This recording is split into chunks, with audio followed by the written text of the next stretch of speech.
It's been said that most people die at age 25 and wait to be buried at age 65.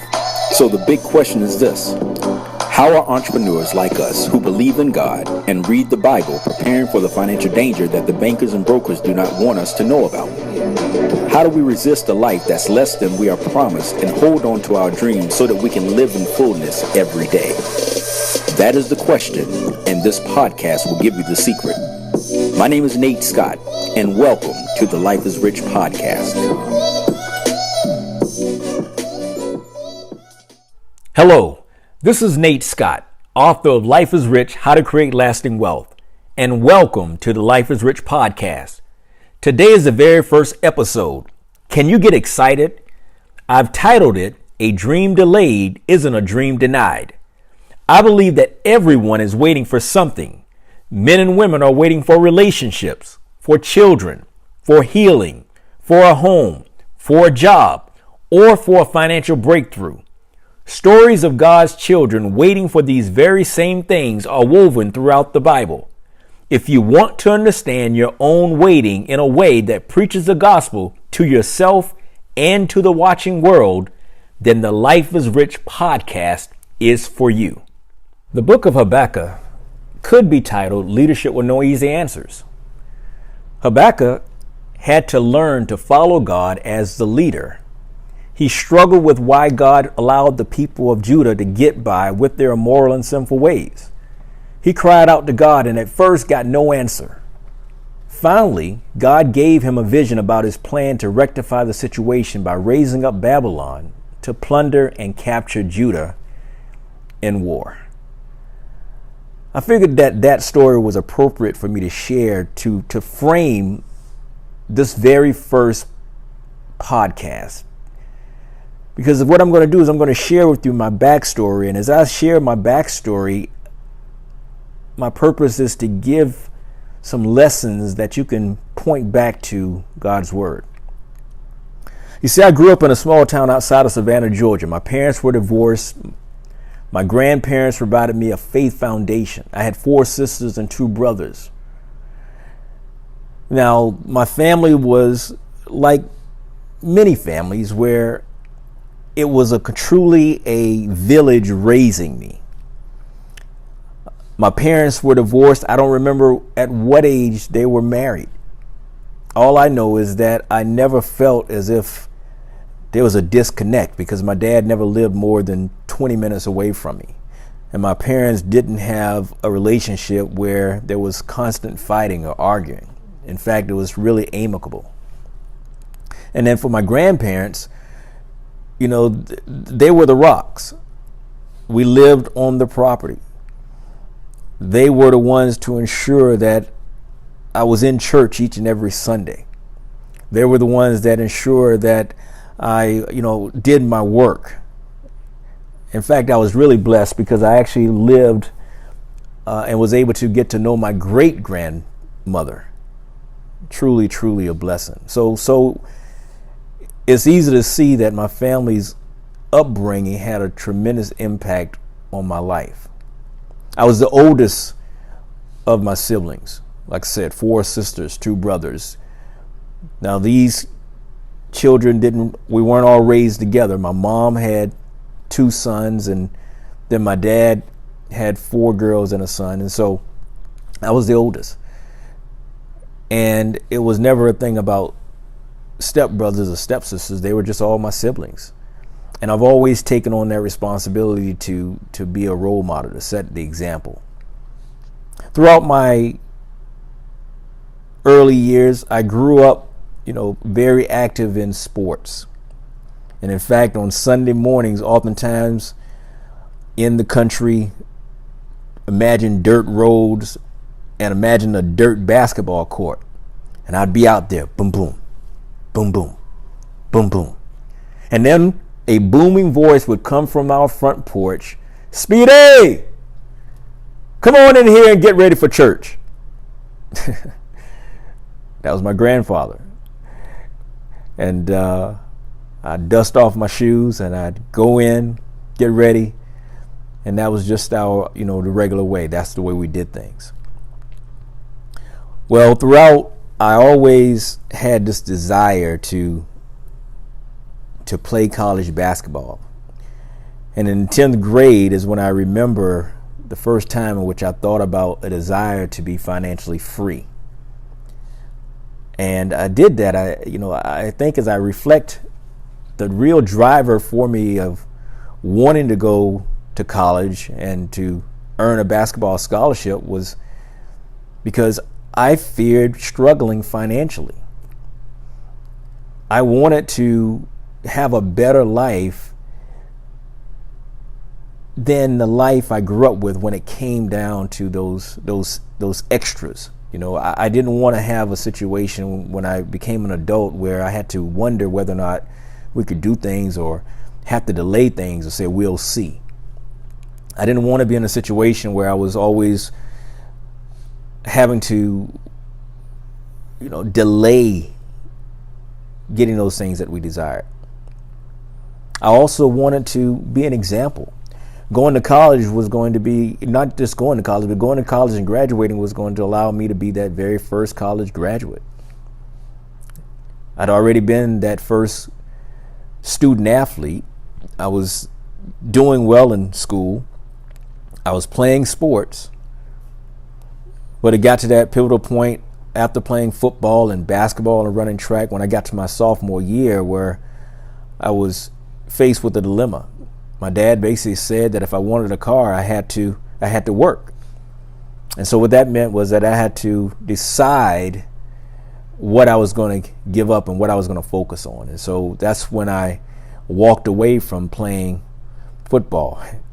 And wouldn't you know it, the year that I walked away, the very next year, our team went to state. And that was the year I would have been starting as well.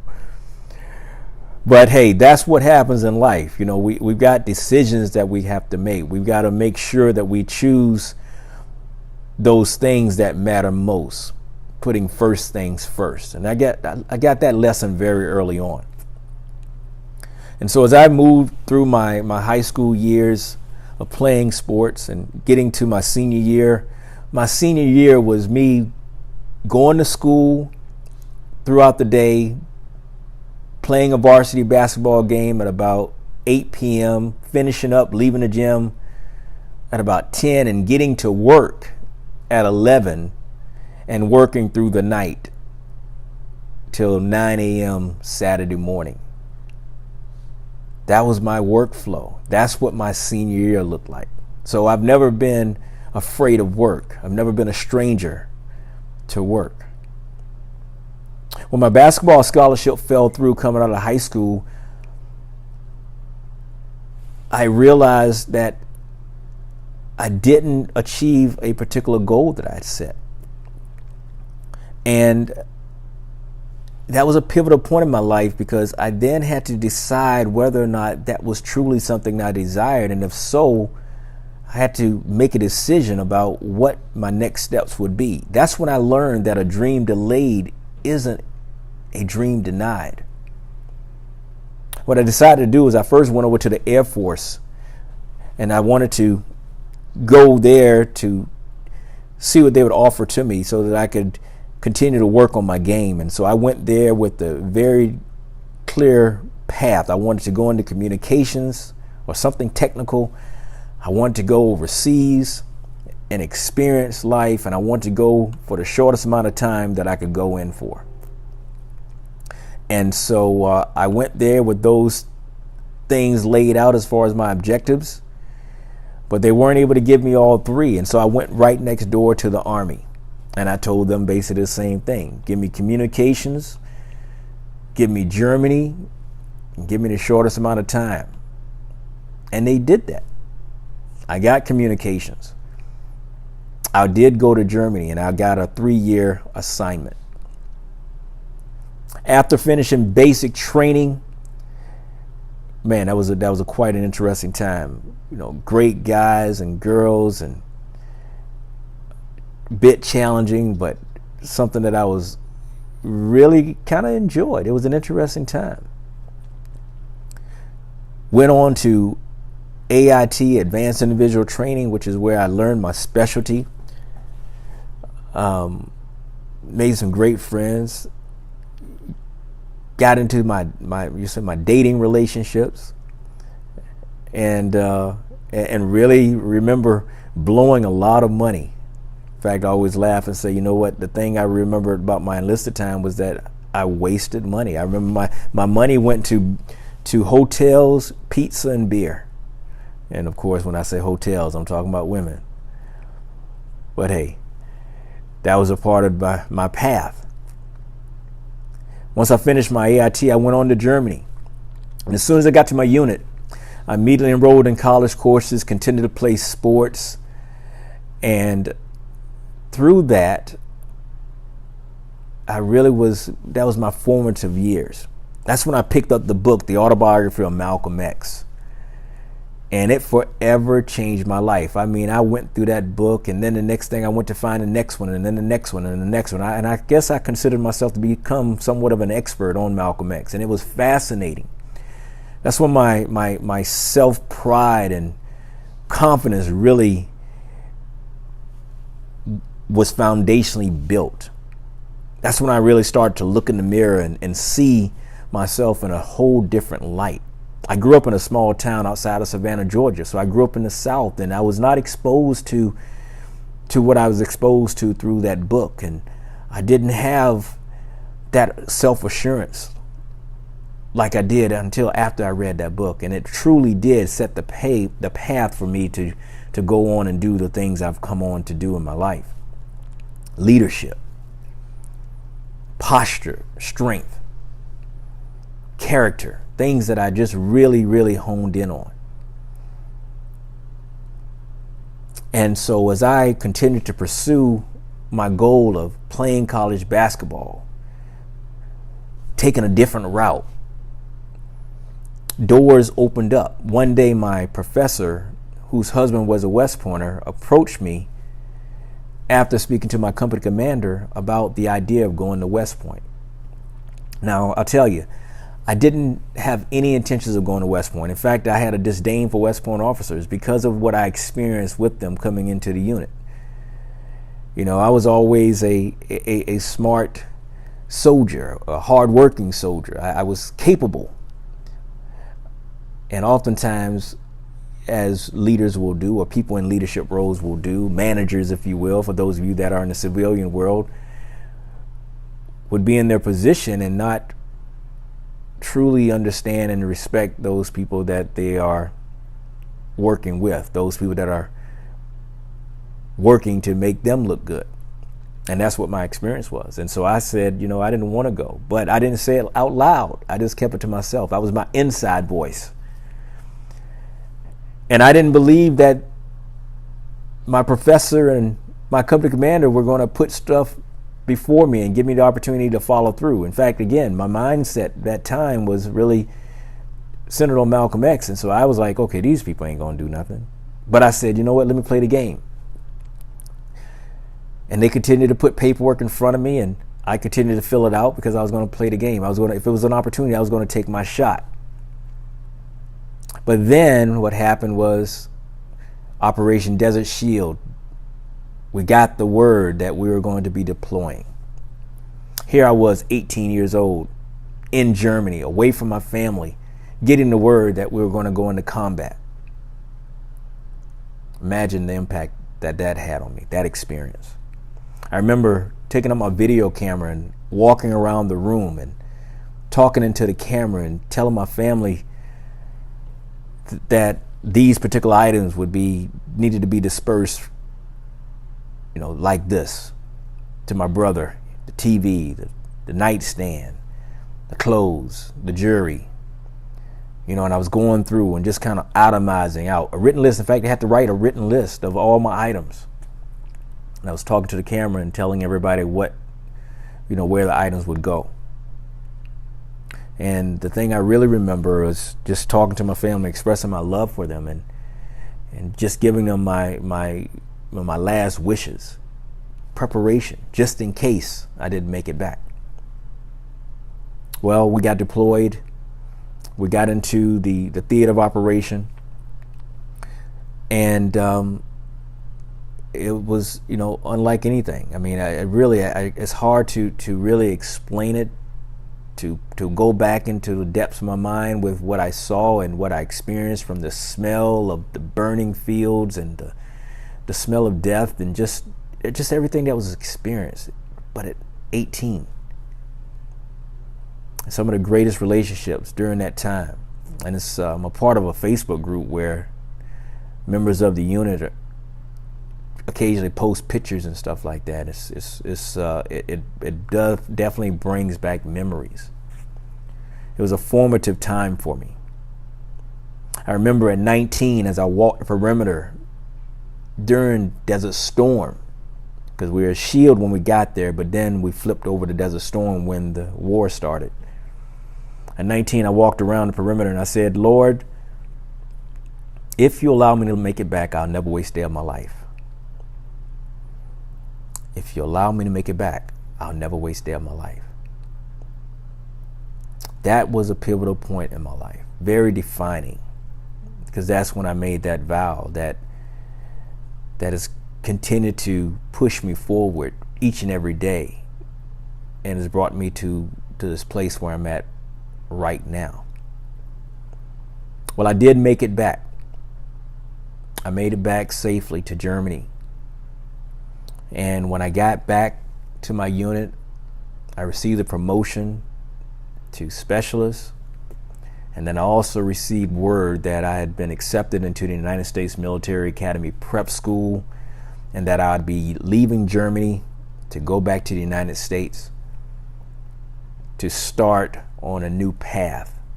The prep school was a 10-month program, and I said I'd go there as a way to get back into the academic flow. I'd go there to be able to start playing basketball kind of on a junior college level. Got back to the States and did well.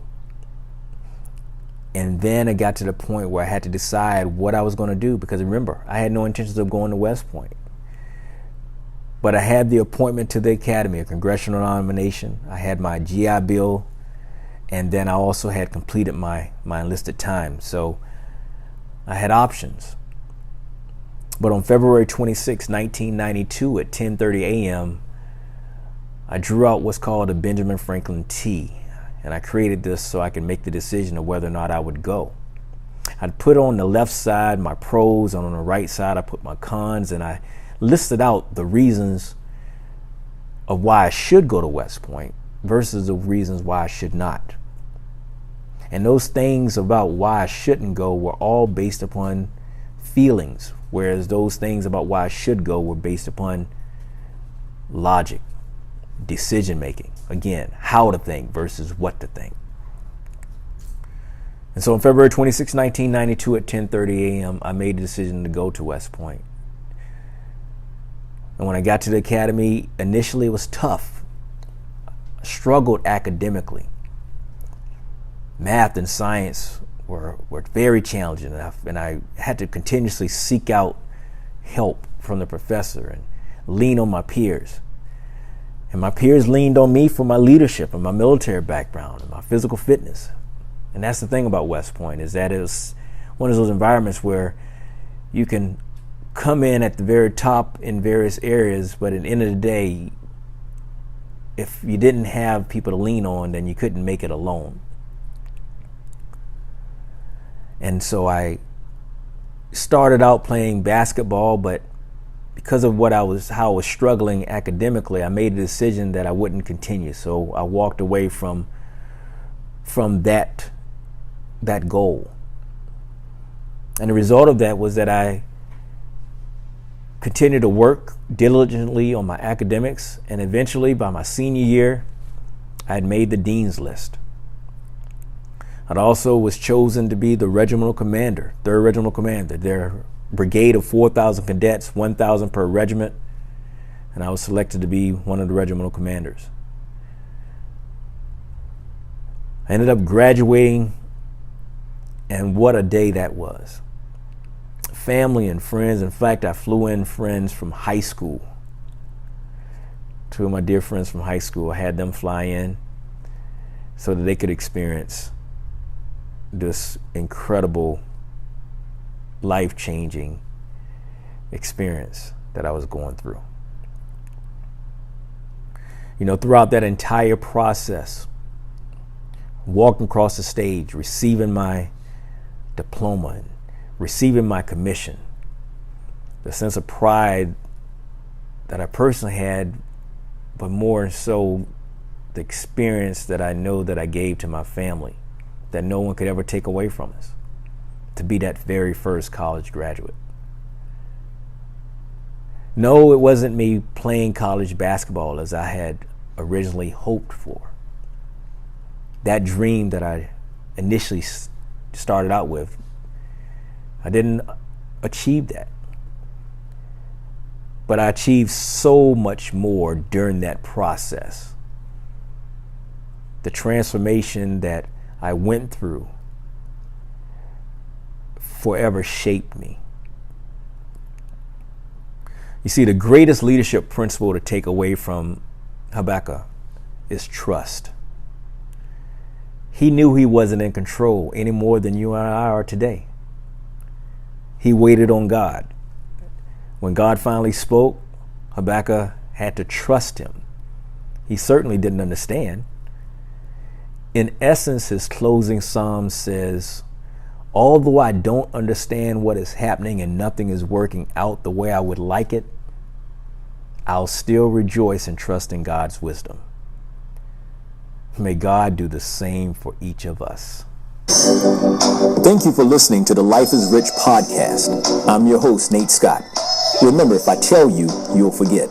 If I teach you, you'll remember. But if I involve you, you'll learn. One way to get involved is to rate, subscribe, and leave feedback on iTunes by answering the question, what did you like best about what you heard? One of the problems faced by Christian entrepreneurs striving for success is having an alliance with like-minded people working together for a common, definite objective. Would you like to join a community of Life is Rich soldiers?